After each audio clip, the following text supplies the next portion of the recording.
Olá! Hoje nós vamos começar o livro dos Salmos. Maravilhoso livro dos Salmos. Para começar, eu queria dizer para você que os Salmos é uma literatura sapiencial, são louvores, são músicas, canções, e é importante lembrar que são profundamente usados nas orações. Olha quão importante é o livro dos Salmos. O livro dos Salmos está presente no judaísmo, no cristianismo e no islamismo. As três grandes religiões monoteístas têm o livro dos Salmos como fonte de espiritualidade, de louvor a Deus. Veja a importância do livro dos Salmos. O livro dos Salmos é usado, então, como o grande louvor a Deus no judaísmo, no cristianismo e no islamismo. Daqui a pouco eu vou explicar como é importante o livro dos Salmos na Igreja Católica, porque ele é base da oração cotidiana, da oração, da liturgia das horas. Mas vamos lá. O livro dos Salmos, essa palavra salmos, nós usamos essa palavra salmo que vem do grego, psalterion, psalmoi, psalterion ou psalmoi. Psalterion seria o conjunto dos psalmoi. Psalterion ou psalmoi, psalmoi, SP, quase que um P mudo. Daí deu a palavra salmo. Psalmoi significa música, canção, um louvor. Por isso, o livro do Salmo, por isso os salmos, eles devem ser sempre cantados. Embora a gente reze os salmos, embora a gente lê os salmos, mas os salmos foram escritos originariamente para serem cantados, porque são canções, são músicas. Daí a palavra psalmoi significa música, canção em forma de louvor. Muito bem. Vem do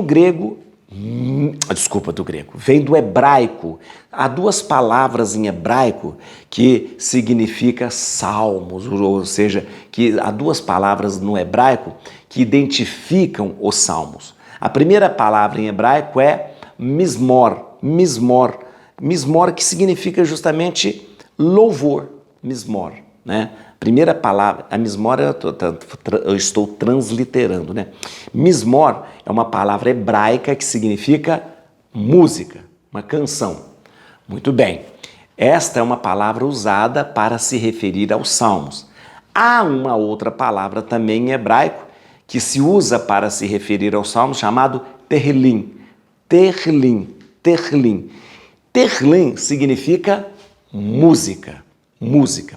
Ora, o que são os salmos então? Os salmos são louvores em forma de música. Os salmos, eles foram compostos para serem cantados no templo e nos momentos das grandes festas. Muito bem. Os salmos, eles foram compostos ao longo dos anos e do tempo em que o povo de Deus foi se formando.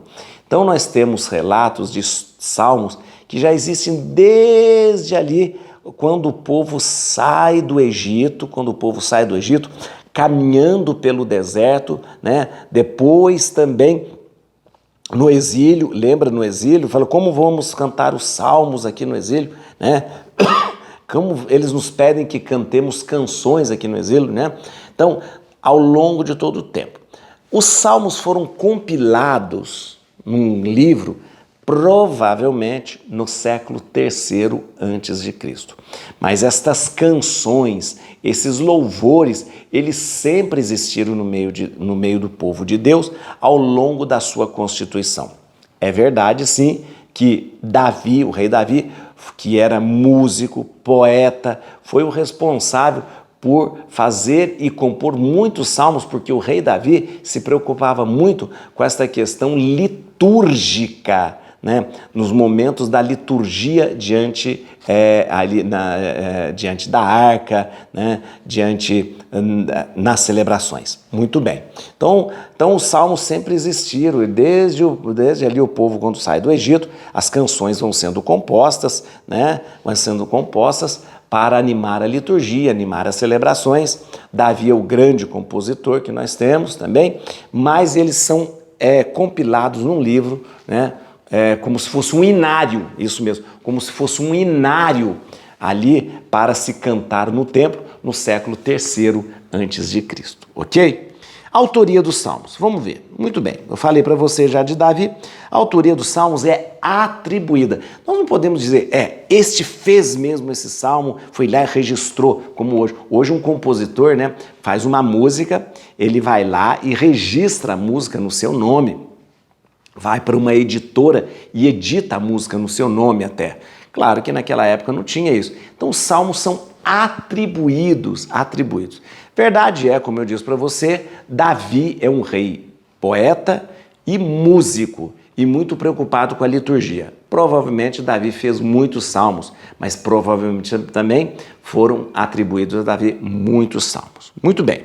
É importante lembrar então que nós temos aqui como autores do salmo Davi, Asaf, os filhos de Corá, né? O Corá, né?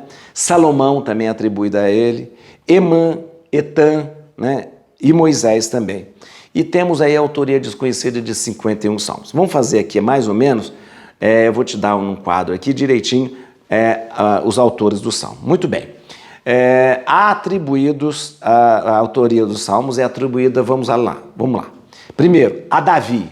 Davi, então, foi o autor de 74 salmos. Muito bem. Asaf foi o autor de 12 salmos. Os filhos de Corá, né, eles foram o autor de 9 salmos. Atribui-se a Salomão também a composição de 2 salmos. Emã, Etã e Moisés, cada um fizeram 1 salmo. Ou seja, são 3 salmos aí, né? E de autoria desconhecida, nós temos aí 51 salmos. Então, se você fizer a conta, 74 mais 12, mais 9, mais 2, mais 3, mais 51, dá exatamente 150 salmos. Ou seja, nós temos então 150 salmos. Aí eu queria até lembrar você, os salmos são importantíssimos. Na Igreja Católica, gente, nós temos os salmos como a base, o fundamento da nossa oração. Os 150 salmos formam o núcleo da oração cotidiana. O que é oração cotidiana? É a oração da igreja, que nós chamamos de liturgia das horas, ou então chamamos também de ofício divino, né? É interessante lembrar o que é a liturgia das horas. A liturgia das horas é a oração que o padre, a freira, né, tem obrigação de rezar. E o povo católico, é convidado a rezar também essa oração. A liturgia das horas compreende orações de 3 em 3 horas. De 3 em 3 horas nós temos as orações que são feitas. Nos mosteiros contemplativos, ou seja, nos mosteiros que têm a vida contemplativa, de 3 em 3 horas os monges param e rezam e fazem essas orações no ofício divino, chamado liturgia das horas. Nós padres, né, eu não sou contemplativo, nós que somos de vida ativa, a gente tem a obrigação de rezar as horas maiores, de manhã, à tarde, à noite, né? E também, quando a gente está no convento, né, fiquei 10 anos no convento, né, na minha formação, a gente tem os horários para rezar de manhã, às 9, ao meio-dia, às 3, às 5, às 6, né? E assim nós vamos rezando, né? Chamado pelos nomes que são diferentes no nosso meio. Laudes, que seria da manhã, né? Vigília, que seria antes da laudes. Aí depois temos a hora sexta, a hora noa. Depois temos a oração do meio-dia. Depois temos as vésperas, que é à tarde. Depois temos as completas, que são à noite. Tudo isso eu estou dizendo para você porque esta oração que os padres, os monges, as freiras têm a obrigação de rezar e o povo de Deus é convidado a rezar, qualquer um pode ter aí, ó, o livro da liturgia das horas e fazer a oração. Esta é chamada oração da igreja, oração cotidiana, né? Ela é basicamente fundamentada nos Salmos. É a reza dos Salmos e por isso, na liturgia das horas, na oração da igreja, nós rezamos os 150 Salmos. Por quê? A igreja é muito fiel à Bíblia, muito fiel à Bíblia. Se na Bíblia o grande louvor a Deus é os Salmos, o grande louvor da igreja de Jesus Cristo será também os Salmos. Os Salmos serão também o grande louvor a Deus. Por isso a igreja reza os Salmos. Aí eu vou te contar uma coisa, não sei se você sabe, que na Idade Média, na Antiguidade, muitas poucas pessoas sabiam ler, somente os monges, os padres sabiam ler. E por isso, praticamente somente eles rezavam os Salmos. Para que o povo todo pudesse acompanhar, a igreja então fez o que ela chama de saltério dos pobres. Ou seja, falou, já que você não sabe rezar, já que a maioria das pessoas não sabem ler e não podem ler os salmos com a gente, então o povo de Deus, né, que acompanha a oração da igreja através de não 150 salmos, mas de 150 ave-marias. Daí surge o rosário. O rosário é um conjunto de 150 ave-marias que nós rezamos, lembrando justamente os 150 salmos, para que o povo de Deus acompanhasse a igreja orante, a igreja que reza, mas não podendo rezar, porque não sabia ler, rezavam as 150 ave-marias. Hoje, claro, o rosário foi aumentado para 200 ave-marias, por causa do mistério que São João Paulo II acrescentou, e nós passamos a dizer que uma parte, um terço desse rosário, a gente poderia rezar com 50 ave-marias, por isso nós temos o chamado terço, que é um terço do rosário, tá bom? Então, a reza do rosário, desse nosso rosário, está muito ligado com os salmos, 150 ave-marias, 150 salmos, tá bom? Muito bem, vamos lá. Como eu disse para você, os salmos, eles estão presentes no judaísmo, no cristianismo e no islamismo. Veja a importância dos salmos. A questão da numeração, gente, isso é uma coisa importante da gente saber. As variações na numeração. Vamos lá, nós já sabemos, entendemos, quando a Bíblia, a primeira versão em que houve uma compilação grande da Bíblia foi feita pelos 70 sábios gregos, né? Chamada versão Septuaginta. Esses 70 sábios gregos pegaram toda a Bíblia e traduziram ela para o grego.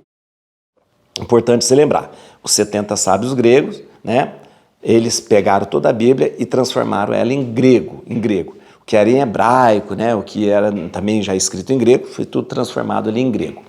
Essa versão é chamada Septuaginta. São Jerônimo pegou essa versão do Septuaginta, sabia? São Jerônimo pegou essa versão da Septuaginta, dos 70 sábios, e transformou ela em latim. Tudo bem. Muito bem. Na versão grega, o que acontece?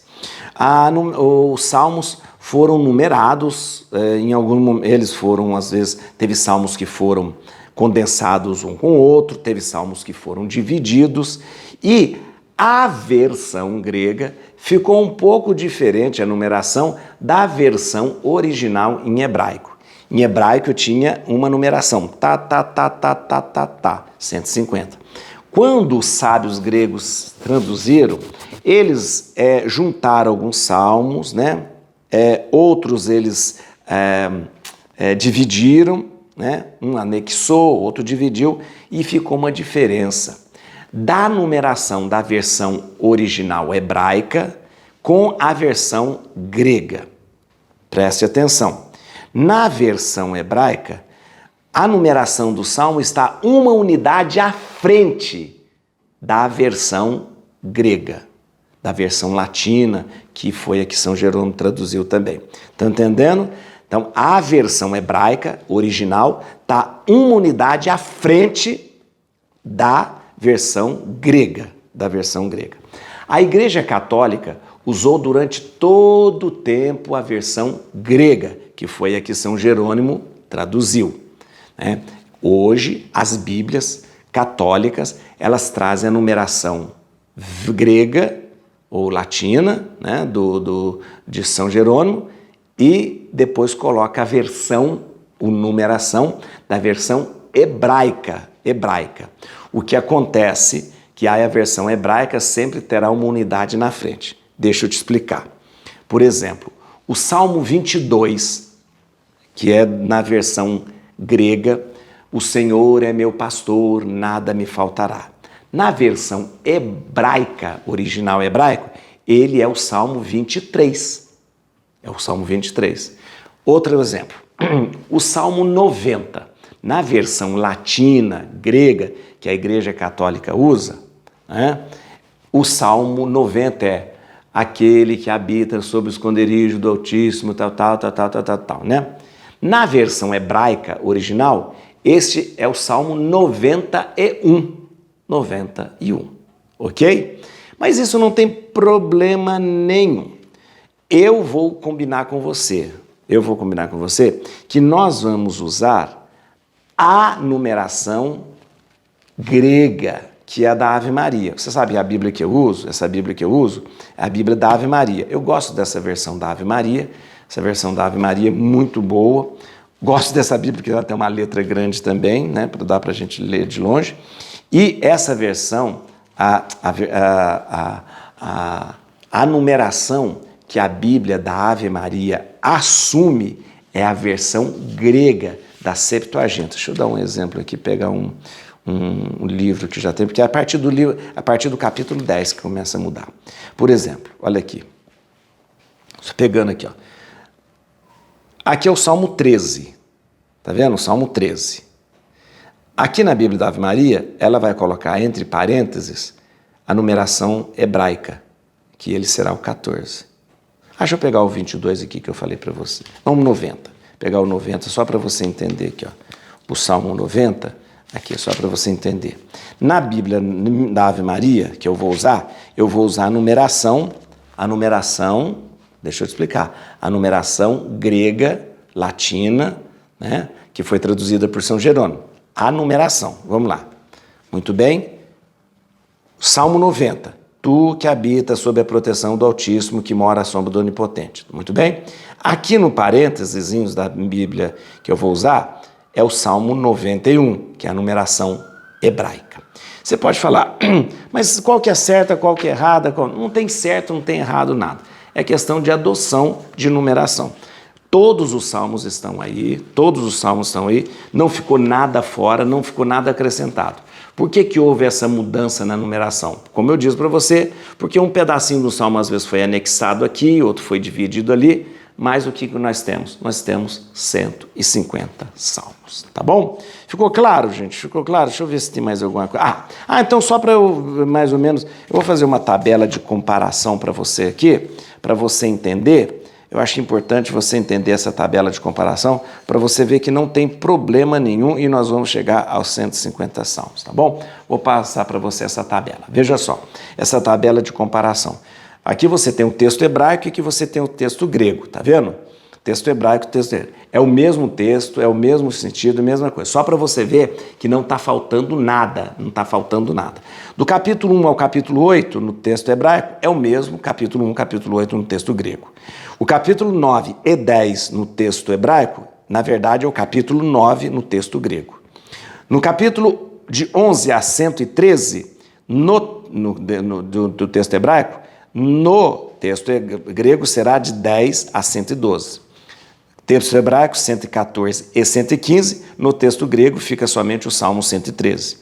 No texto hebraico, o Salmo 116 será no texto grego 114 e 115.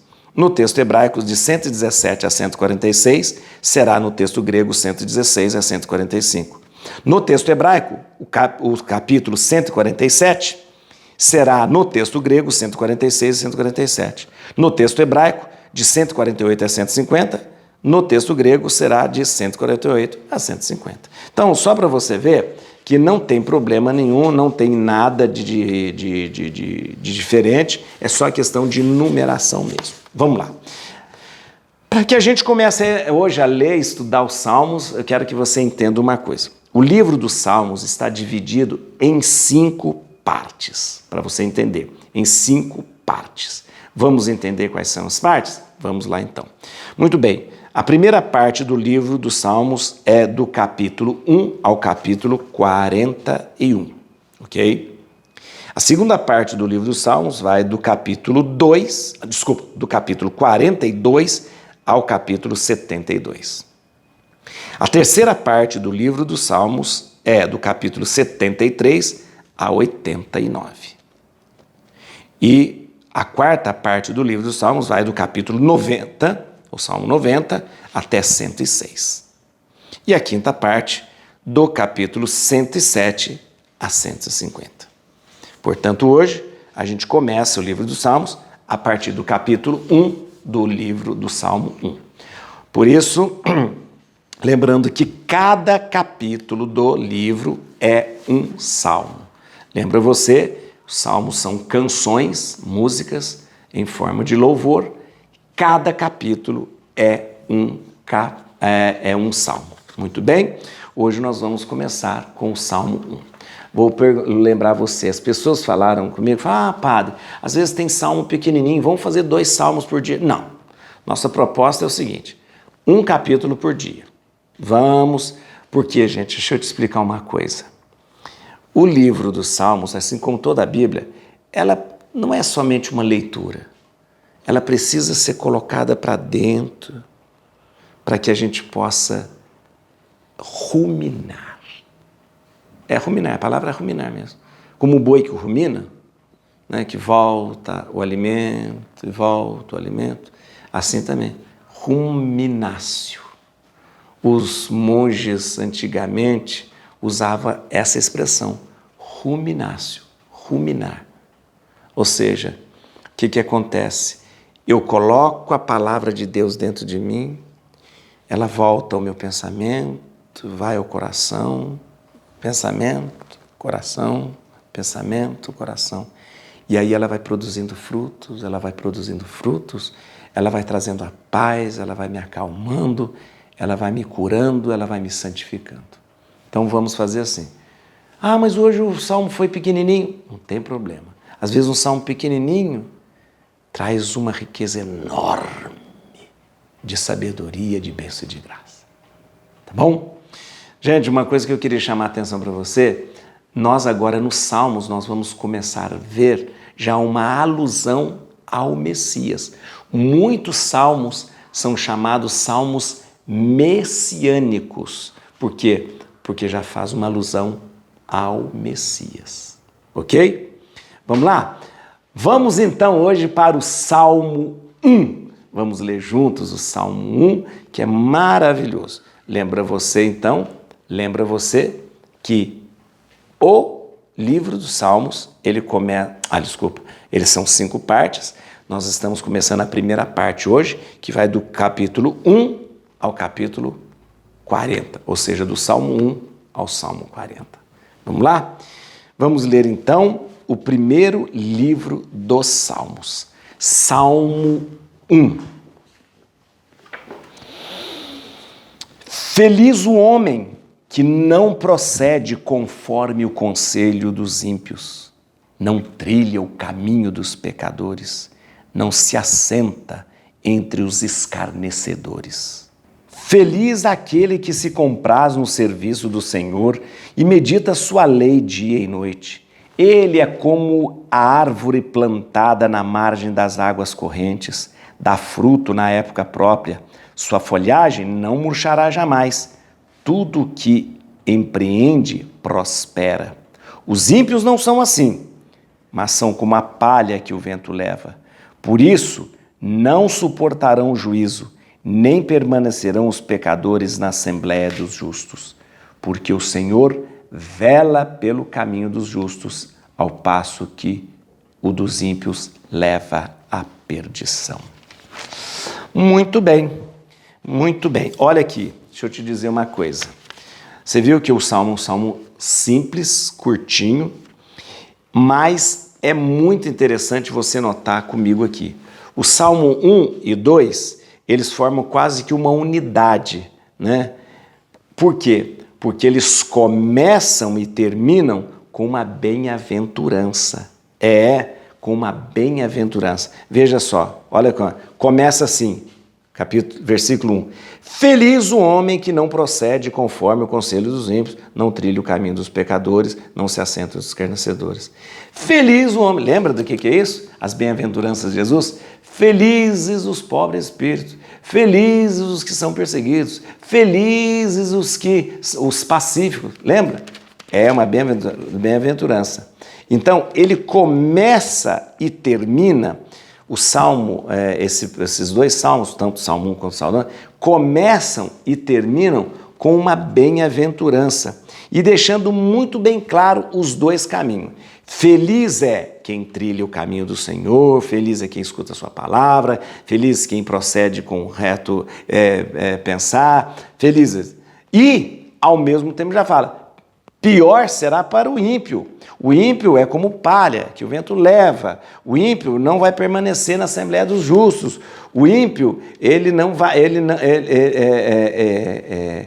vai ser levado à perdição, né? Por quê? Porque o Senhor vela pelo caminho dos justos. Então veja só que interessante. O primeiro salmo já começa mostrando dois caminhos. O caminho que você ouve e obedece a Deus e será feliz, o caminho que você não ouve e não obedece a Deus e você não conseguirá nada. E começa e termina, como eu disse, com uma bem-aventurança. Ou seja, o primeiro salmo e o segundo salmo sempre tem essa bem-aventurança e sempre mostra esses dois caminhos. Os Salmos, o livro dos Salmos, começa com esse grande louvor mostrando que o que realmente vale a pena na vida da gente, ouvir o Senhor, ser fiel a Ele, para que a gente encontre a felicidade. Fora disso, não encontraremos. Agora, outra coisa que eu queria chamar a atenção de você é o versículo 2 aqui, só por um gesto, por um costume muito interessante que há entre os judeus, havia entre os judeus e há até hoje, né? Olha que interessante, versículo 2. Feliz aquele que se compraz no serviço do Senhor e medita a sua lei dia e noite. E medita a sua lei dia e noite.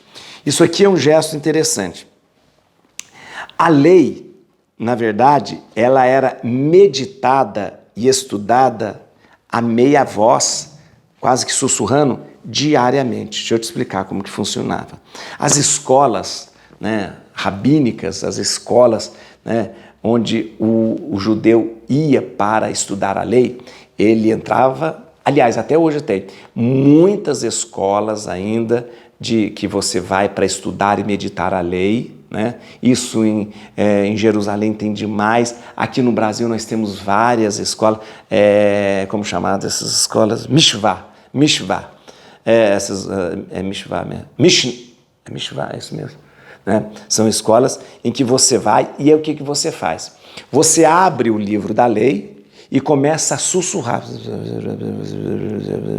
o tempo todo, meditando a meia voz. É muito interessante. Eu já fui numa dessas escolas e estão todos lá os jovens, um jovem sentado um ao lado do outro, cada um com a Torá aberta e eles sussurrando, cada um sussurrando a lei o tempo todo. O tempo, diariamente, sussurrando, lendo assim, ó, sussurrando. A gente quase não entende nada, né? Mesmo porque estava em hebraico, eu não entendia nada. Mas o sentido é a meia voz você ficar estudando e meditando a palavra de Deus. Então tem um aqui, cada um falando a meia voz, parece um telemarketing, aquela coisa. Mas cada um estudando a meia voz e sussurrando a meia voz a lei de Deus, como numa meditação constante e diária. Então, isso é uma coisa que era comum, ou seja, a lei era meditada, estudada a meia voz diariamente. Como eu disse para você, ainda existe as escolas, né, onde eles vão e sentam um ao lado do outro, e eles vão estudando a meia voz. Sabe onde que eu vi isso? Quando eu visitei Jerusalém, no pé, bem na base do Muro de Jerusalém, a Muro das Lamentações, né? Muro das Lamentações. Você está assim, do lado esquerdo, assim, tem uma escola que você entra, uma biblioteca enorme, né, com todos os livros e tal. Então, vai para lá as pessoas, né, para estudar a lei. Pega um livro da lei, senta e fica falando a meia voz, lendo e meditando a meia voz. Não pode ser somente ler, não. Assim, ler para si. Tem que ler a meia voz meditando, porque geralmente é uma técnica. De repente, o fato de você escutar o que você diz grava mais no coração, né? Grava mais no coração. Mas é esse propósito aqui, ó. A lei devia ser meditada, estudada a meia voz diariamente. Gente, o Salmo 1 já é o grande louvor. E vou dizer uma coisa, e recomendo a você. Quando de repente você não sabe o que rezar pela manhã, quando você não sabe o que rezar, quando começar o seu dia, tome o Salmo 1. Salmo 1 é uma oração lindíssima, lindíssima. Você pega o Salmo 1 e já reza de manhã, lembrando qual o caminho que eu vou tomar. Como eu serei feliz hoje? Tomando esse caminho ou esse caminho? Tá bom? Outra coisa que eu queria dizer, vamos fazer um exercício, já que a gente está estudando o livro dos Salmos. Use os Salmos para rezar. Às vezes você fala assim, o que eu vou rezar hoje? Pega um salmo, pode ser o salmo que a gente estudou, leia, medite e apresente a Deus esse salmo como um grande louvor. Cada salmo você vai perceber, um salmo da confiança, outro salmo da ternura, outro salmo será da entrega, outro salmo, então você vai percebendo ali como que nós vamos rezando e agradecendo, louvando a Deus através dos salmos. Et crucem Domini, fugit partes adversae, vite teleo de tribiuda, radicis Davidi. Aleluia.